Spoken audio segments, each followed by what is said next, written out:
welcome back to 1776 or Bust. So if you don't mind, please subscribe, give us a thumbs up, and share the videos. That way this channel can actually grow a little bit more.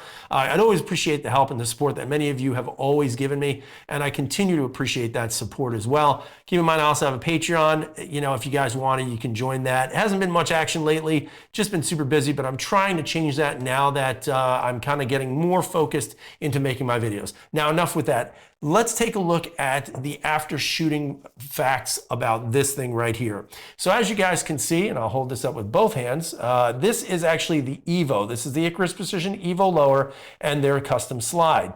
Now I actually shot this version the way you see it right now, and I've got to say the recoil on this thing was minimal. Now in the slow motion video, you're going to see a little bit more recoil on the wrist, but again, keep in mind it's really, really slowed down. So it's going to hyper exaggerate some of the movements, obviously. But from a standpoint of shooting this gun, just this configuration alone changes the balance and just changes the way this gun handles itself. It makes it extremely easy to shoot, extremely fun to shoot, and more importantly, it makes it extremely easy to carry and feel comfortable and confident that when you do have this gun, you're going to have the ability to defend yourself and your family. And to me, that's important. I did put 200 rounds between this slide and also this slide. Oh, wrong slide, duh. And also this slide, which is actually the compensated slide. And both were flawless, no issues with any hangups or bobbles.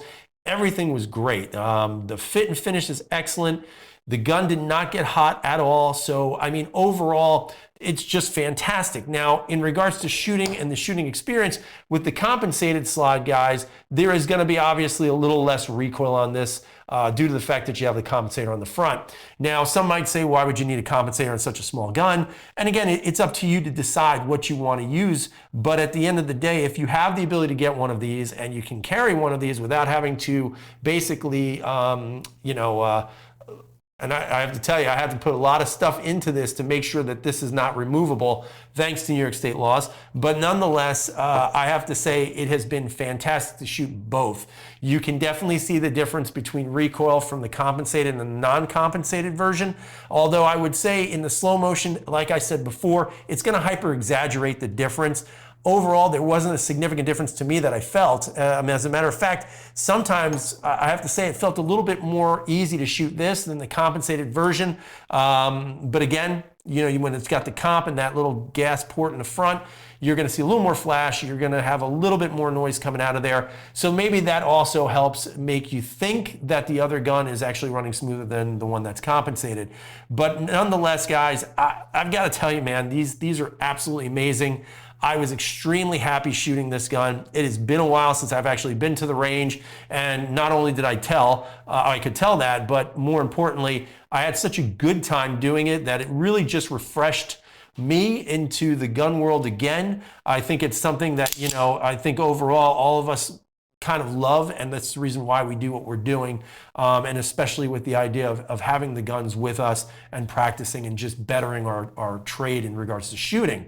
Now, with that said, one of the things I would tell you is that I absolutely did not shoot that great. I don't think it helped that I had no rear sight or the optic on here, but it was kind of interesting to shoot it with just the front sight. The dot also actually worked pretty well. I have really no issues with that. I mean, obviously I don't have a lot of practice with them, as I don't really carry any guns with them. I know for you dot guys, that's blasphemy, but at the same time, you do with what you're comfortable with, and right now that's what I'm still comfortable with. But leave those comments down below. Tell me what you think. I mean, the Evo is coming out in a couple of weeks. This thing is just a dynamic feature for SIG 365. If you guys are 365 fans and you haven't gotten one of these Icarus Precision lowers, you might want to look into doing this. I know that there's some competitors out there right now. You know, I don't have any experience with them, and I don't want to badmouth anybody, but right now, to me, they are still leading the charge when it comes to aluminum lowers for whether it's the 320 or the 365 line.